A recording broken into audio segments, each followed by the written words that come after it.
here at Taste Buds Cafe with Chef Dan Budd, talking to him about his experience in the pastry arts industry. Good afternoon, Chef. Hello.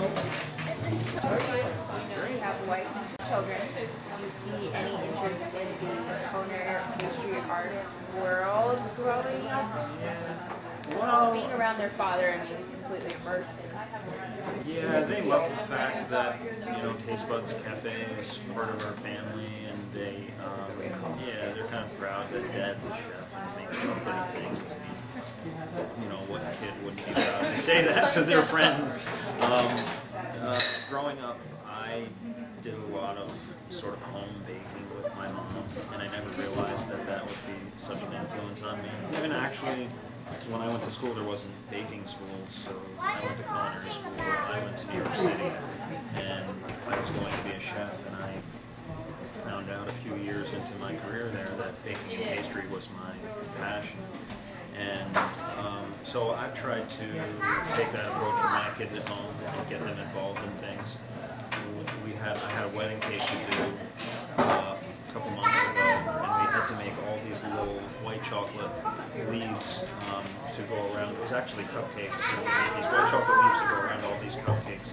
And I say we because my 9-year-old daughter, Allison, who's very crafty, got totally into it. And I would pipe the chocolate on, and she would shape them with her hands, and she was very like, all right, getting to the next one, and immersed in the production. And so, yeah, I think that, I'm not pushing them, but I think they're seeing some enjoyment in it. Mishaps in your career that you'd like to share? Yeah, well, they weren't funny at the moment. I don't know if it's... Looking back? Yeah, I remember one time when I was a pastry sous chef at the Peninsula Hotel in New York. Eric Fiducia was the pastry chef. We had made this wedding cake. We had spent all morning doing this delicate royal icing string work. And this is something that you never, ever do in hotels. But we did it. I don't know why we did this, but we had the cake on a rolling cart, and we pushed it out of the elevator. But no one was on the other side. So we went right out towards the banquet room, and the wedding cake just started to fall. And it was the most slow motion fall. And we're both trapped behind this car. And I'm trying to run around and grab this cake, and we didn't catch it, and the whole cake went over. And of course, the chef was really upset.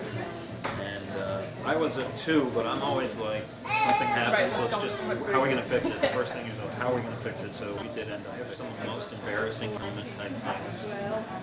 This one is, I haven't thought about this in a long time. It's nice to talk about the things that you've done well. I was chosen as I was nominated for the James Beard Foundation's Pastry Chef of the Year, and they asked me to do desserts for their journalist banquet, and it was at the Pierre Hotel in New York. And we had 350 desserts to do, and I was fairly famous for these desserts, which had real creative twist to them. For instance, I say real creative.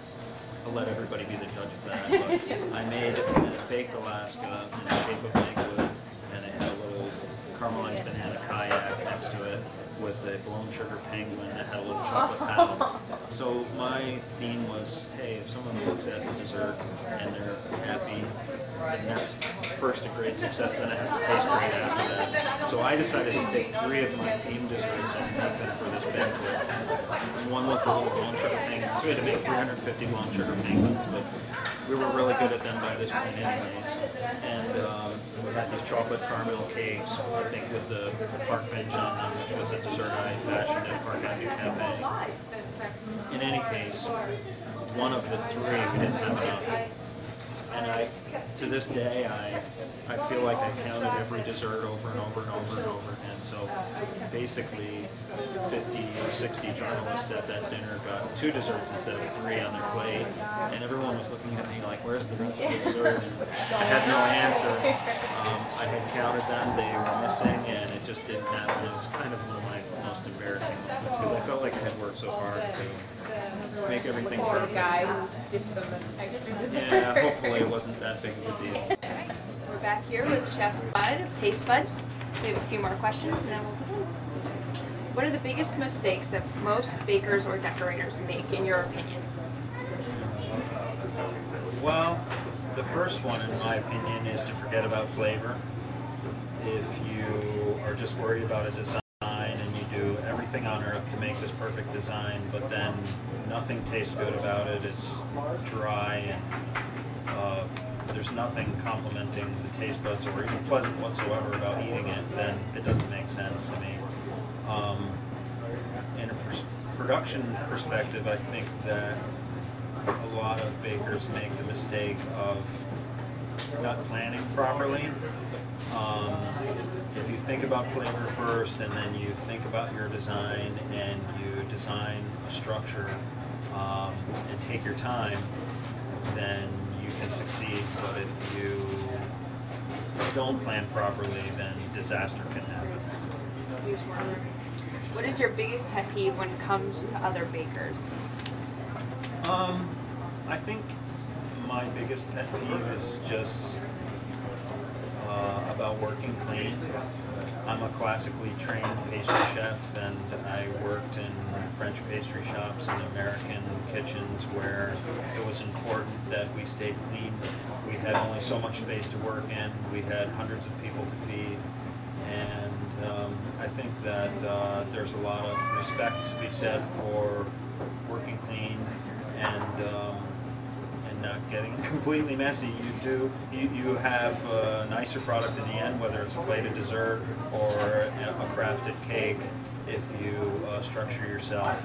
And I realize, and I've been in a situation as an artist where you just can't stop that artistic flow, and okay, there's a little bit more chocolate here or there, but that's understandable. It's the habit of every day, and working every day in a cleaner manner so that you can come out to the best results. And after all, we're working with food too, and it's important to work clean to be safe.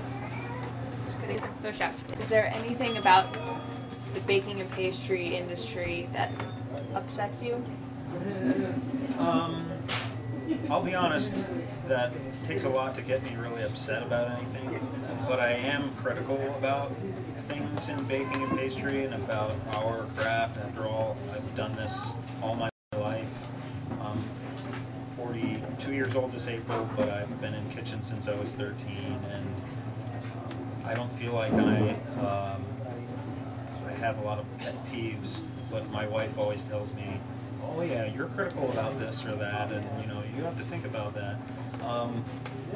I think it's important to look at the food first and decide how we're going to bring the best product to the customer. In baking and pastry, of course, we're not always working with natural food, meaning that we're not going to just make this strawberry tart all the time and put all the emphasis on the strawberries. We're actually going to craft a cake that looks like a huge teacup, and what are we going to do? So I think it's just important, once again, to emphasize that it tastes great. And if you're working with a medium in baking a pastry like chocolate or sugar, that you understand your medium and you understand what tempering chocolate is, you understand what looks beautiful in that medium, how to get a great shine on sugar, how to get a very, very thin chocolate decoration. I've judged pastry competitions for years, and this has been something that's always been important to me because it's part of our craft. It's what we need to carry on for the future of what we do. Now, with that said, in America, there's this incredible trend of custom cakes, and I can tell you that that's not something that has been done to the level in years past that it is now. And that's great. And what's great about America, about our clients, and about our craftspeople is that we can become artists and sort of break the boundaries and do things that were never done before, and they're very well accepted.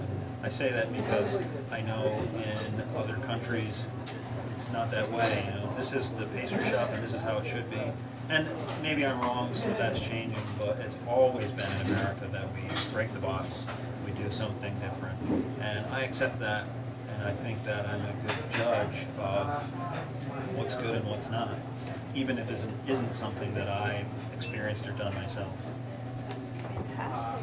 Thank you so much for your time Thank in this you. interview, and look forward to seeing you soon.